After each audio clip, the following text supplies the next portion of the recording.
नमस्कार दोस्तों, अगर आप भी अपने नया बनने वाले घर के लिए प्लानिंग कर रहे हैं तो आप इस वीडियो को ज़रूर पूरा देख लीजिएगा, क्योंकि आज की इस वीडियो में मैं आप लोग को एक बनते हुए घर के लिए जो पूरा काम किया गया है उसको 3 से 4 एंगल से दिखाऊंगा। साथ में कॉलम और बीम के बारे में बताऊंगा और उसके साथ साथ इस घर को बनाने में कितना रुपये तक का खर्चा आया है अब तक, इसके बारे में भी आप लोग को जानकारी दे दूंगा। जब प्लास्टर तक का काम किया गया था वो भी वीडियो दिखाऊंगा, जिससे आप लोग को और भी ज़्यादा आइडिया लग जाए। लेकिन पहले बात करेंगे साइज़ का, तो इस घर को 40 फीट बाई 40 फीट में बनाया गया है, मतलब 1600 स्क्वायर फीट में इस घर को बनाया जा रहा है। और जो भी इस घर के लिए जो विंडो का काम किया गया है साइड की तरफ या फिर पीछे की तरफ, ये देख पा रहे हो बॉक्स डिजाइन के साथ में यहाँ पे काम किया जा रहा है, जो कि ज़्यादातर घर में आजकल लगाया जा रहा है।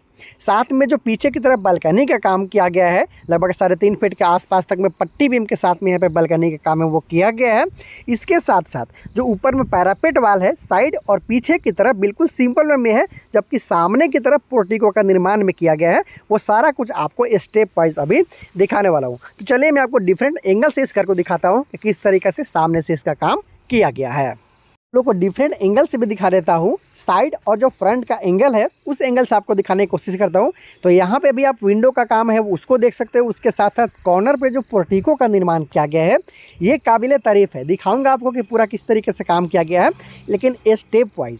इस घर का साइड में भी जो विंडो है या फिर जो पोर्टिको में विंडो है सारा बॉक्स डिजाइन के साथ में, लेकिन सामने की तरफ एक और विंडो है उसको दिखाऊंगा, वो अलग टाइप से है। यहाँ पे 11 फीट में 12 फीट के आसपास तक का साइज़ का पोर्टिको लगाया गया है, इनर पोर्टिको। उसके साथ लिंटल बीम से 1 फीट ऊंचाई की में एक और एक्स्ट्रा छज्जा। उसके बाद में कॉर्नर पे इस घर के लिए जो बालकनी होगा उसके लिए भी एक्स्ट्रा छज्जा यहाँ पे निकाला गया है, जहाँ पे भी पट्टी बीम का काम आप देख पा रहे। चलिए मैं आपको थोड़ा सा एंगल और चेंज करता हूँ ताकि और भी ज़्यादा आप लोग को ठीक ढंग से समझाया जा सके। तो सिर्फ 40 फीट बाई 40 फीट में इनर पोर्टिको वाला ये बनता हुआ घर है। यहाँ पे भी कुछ जो बीम है उस टाइप का डिज़ाइन किया गया। उसके बाद में फिर यहाँ पे आप देख पा रहे हो कि स्लैब डिज़ाइन है उसका काम किया गया। उसके बाद में फिर इस तरीक़ा से पट्टी बीम और कैंटिलीवर बीम के साथ में बालकनी का काम किया गया। आप चाहो तो कॉर्नर पे ओपन जो टेरेस होता है उस तरीक़े का इस घर में आप काम आने वाला दिन में देख सकते हो। आप अपने बनने वाला घर में इस तरीके से काम आप करवा सकते हो। अगर आप चाहो तो इसके ऊपर में स्टेनलेस स्टील का रेलिंग या फिर एक सुंदर सा पैरापेट वाल के साथ भी आप काम करवा सकते हो। तो चलिए मैं आपको इस घर के जो सामने की तरफ जो विंडो है इसके बारे में थोड़ा सा बता देता हूँ।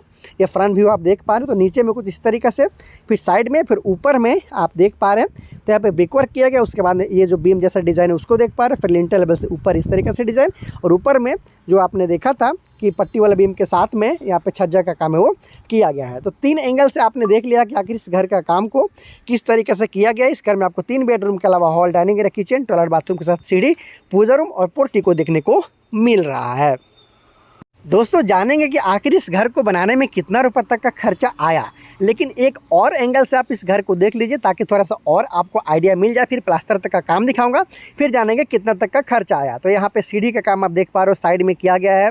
विंडो भी जो साइड में है वो बिल्कुल बॉक्स के साथ में, हालांकि सामने की तरफ का विंडो का जो डिज़ाइन था वो थोड़ा अलग था। और पैरापेट वाल भी साइड की तरफ पीछे की तरफ सिंपल है, और सामने की तरफ यहाँ पे स्टेनलेस स्टील का रेलिंग के साथ में पैरापेट जो रेलिंग होगा उसका काम किया जाएगा। आने वाले दिन में आपको अपडेट दूंगा। वो तो हमारा पोर्टिको है।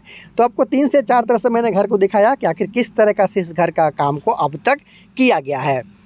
दोस्तों बहुत सारे लोगों को बाद में समझ में नहीं आता कि किस तरीके से डिज़ाइन बनाया जाता है। तो देखिए प्लास्टर तक का भी वीडियो मेरे पास मौजूद है, क्योंकि इस घर का नक्शा मेरे द्वारा ही बनाया गया था। तो सिर्फ 1600 स्क्वायर फीट में मैंने इस घर के लिए डिज़ाइनिंग का काम किया हुआ था। पोर्टिको का काम भी मैंने आप लोग को यहाँ पे दिखा दिया है। तो अगर आप भी इस तरीके से अपने बनने वाले घर के लिए नक्शा चाहते हैं तो मुझसे बात करते हुए चीप एंड बेस्ट अपने घर के लिए नक्शा आप निकलवा सकते हैं। तो दोस्तों अब हम लोग जान लेते हैं कि आखिर इस घर को बनाने में अब तक टोटल कितना रुपये तक का खर्चा आ चुका है। एक बात और क्लियर कर दूं कि अभी जो आप लोग को मैं खर्चा बता रहा हूं इसमें लेबर कॉस्ट के साथ साथ मटेरियल कॉस्ट को भी इंक्लूड किया गया है।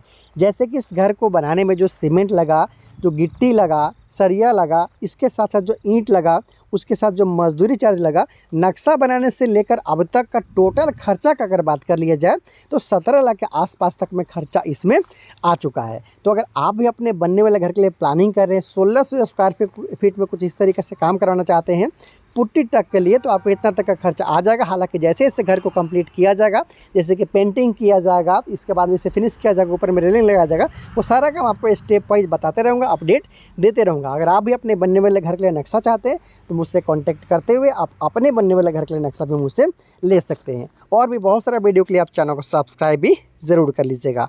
बहुत जल्दी मिलते हैं अगले वीडियो में। Thank you so much.